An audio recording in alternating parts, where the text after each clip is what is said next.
Hello, this is Not a Spring Chick, and today Oldecam and I are going to do an editorial on the actor strike. You're saying actor strike? Didn't we just have a strike a few months ago, and aren't the actors still working? Well, they are right now, but we're expecting one coming up very shortly. This is Oldecam. And Not a Spring Chick. And we're here today to talk about the ridiculousness of an actor strike.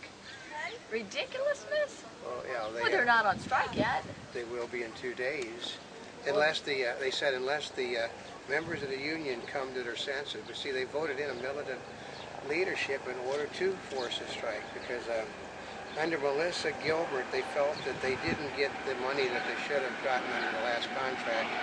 So they voted in a block that will simply lead the union to a horrible disaster.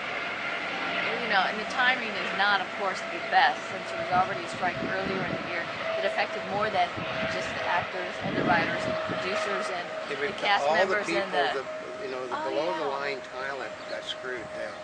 The little guys that that pushed brooms, little guys that picked the wires up. The grips, the makeup artists, everybody related to the industry got affected. Plus the little actors that basically don't work more than a couple of times a year. They may have lost that entire television season. Well, and also one of the things that it does is some of the shows that were going on, well, they may never come back. That's right. Well, they said that a lot of the shows never recovered from the writer's strike, and they figure if they have a shutdown this fall, there's just too many things for other people to do now. They come back to television now.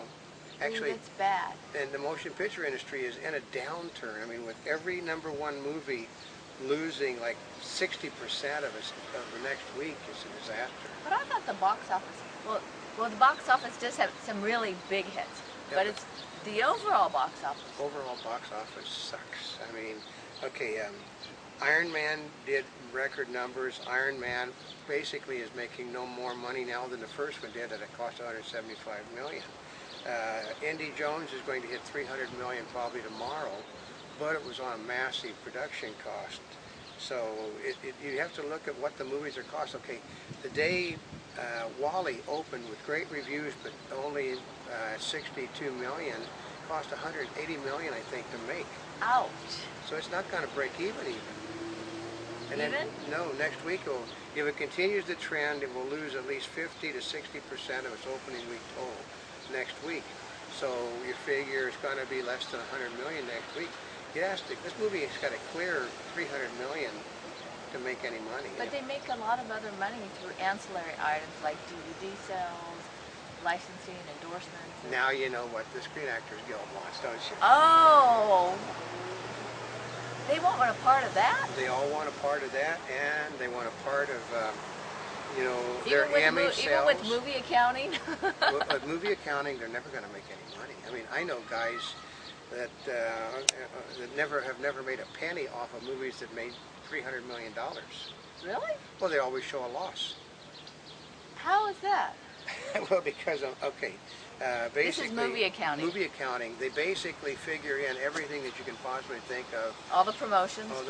Okay, you figure out what the movie cost itself to make, what you have to take out in percentages for people that are working on the movie, how much it costs to make, distribute the movie, how much the advertising costs, and you keep adding that stuff all together, and basically you figure that the majority of the movie's money that the producers make come from the first week of the showing. So that's why they count so big. They need big first weeks, and if you make a movie that costs $150 million upward, and you don't make at least 50% of that cost the first week, they figure at the theaters it's a bomb.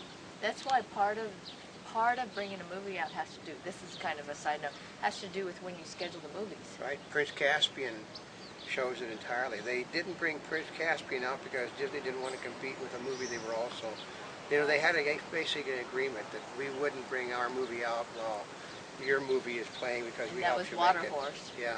And Caspian has done 50% less than what they thought it would do. Ouch, ouch, ouch. Yeah, but still, though, it doesn't make any difference that it does less than what they thought it did. Actors want a bigger percentage of what people aren't making. Wait a minute. They want to be, okay, explain that further. Okay, actors feel that they should be getting a bigger percentage of DVDs. They should have control of their likeness, and they want a bigger percentage of internet revenue. There is no. It's kind of similar to what the directors wanted, isn't it? Directors and the writers. Basically, they gave the directors they give them a larger percentage of nothing, because if you get a larger percentage of nothing, you get nothing. But it's still a larger percentage, right? Yeah. But what the Screen Actors want is a larger percentage of that nothing. They want more than the directors got. They want more than the writers got. Well, wait a minute. The pie is only so big. That's irrelevant. Well, okay. Nobody said that. What about the producer? Well, the producer basically. Okay. The people that put the money up, basically, they don't really care about that. You know what this almost reminds me of? It reminds me of gas and taxes. Right. Like you tax oil companies more, it's just going to increase the gas.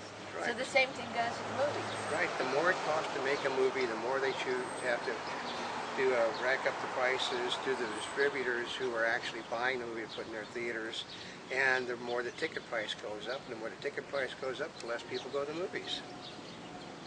Because it can cost. That's a full circle. Yeah, it can cost $100 for a family to go to the movies today. $100. And that's not even a big family. That's a family of four with some snacks. Right, with some snacks, because the snacks is where the theater owners make their money. And try telling those kids and those teenagers no food when we go to the movies. They're going to buy that. They're going to buy that. They still want it. They want the big drinks. They want the big popcorn. They want the candy. So, but if you're renting the movie at home, you can still get those big boxes. Yeah. At places like Blockbuster when you rent the movies. That's right. Okay, so let's go back to the actor strike. Yeah, with the impending actor strike. Basically, in a couple of days, they're going to strike. July 1? Yeah, July 1st, all production comes to a halt. I mean, you'll still see things coming out this summer and into the fall, but 2009 is where it's going to have the effect, because there's going to be nothing in the loop for next fall, for next summer and spring. So, and movies are not like a TV show. I mean, a TV show, you can get back into, after the strike, they got back into operation. They got like 6 episodes for the season. You don't do that with a movie, because it takes months to do movies. Well, and then part of the challenge with the movies too is like an actor's time. Oh, here's a perfect example, Keanu Reeves. He had planned on doing Constantine for a couple years, and it got delayed. It got delayed, and because it got delayed, it's no longer on his plate, and he's no longer interested in Constantine. Which is horrible, because now they're going to still do it, but it's going to be a direct-to-video instead of what it would have been. And then actors have booked in advance also, so if you get out of their time frame, you're going to lose the actors that are supposed to be in the movie. Okay, see, the actor figures, well, I've got 6 weeks worth of work, so at the end of that 6 weeks, I book another movie appearance for me. If he misses this 6 weeks, he's going to go to the next appearance. Right, they just block out the time. They don't shift everything back 6 weeks. Because you can't do that. Because so many times, you really can't make up lost time. You can't make up lost time. As much as you try. This is why the actors feel that they can strike, because they feel that they have the producers right where they want them. No. See, a lot of times producers, they take out what is called strike insurance.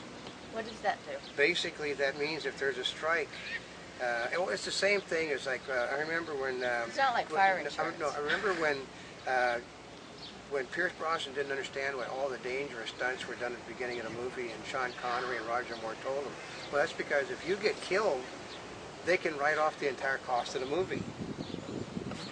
That's what the insurance covers. The same thing. The movie never comes out, but they end up making a profit and never film it. That's the same thing with the strike insurance. That's movie accounting. Yeah, they take out insurance about the movie. They can basically insure the entire cost of the movie through like Lloyd's of London or someone. If the movie is never made, they've not put out a penny except for the preliminary work and the cost of the insurance, and they can walk off with a bundle. Plus declare a loss on the movie. Well, it's also like when you're watching actors over an extended period of time. We could say Harrison Ford, for example. Yeah. In the last Indy movie. When you're first coming on, you're fresher. You do all the big stunts right at the beginning. Right. I mean, that's when you were just getting into the movie. And later on, as time goes on and you get a little more tired. You look like you've gotten old. Harrison Ford looked his age in certain parts of the movie. For now, as more information is updated. For now, it's Oldecam. And not a spring chick on the actor strike.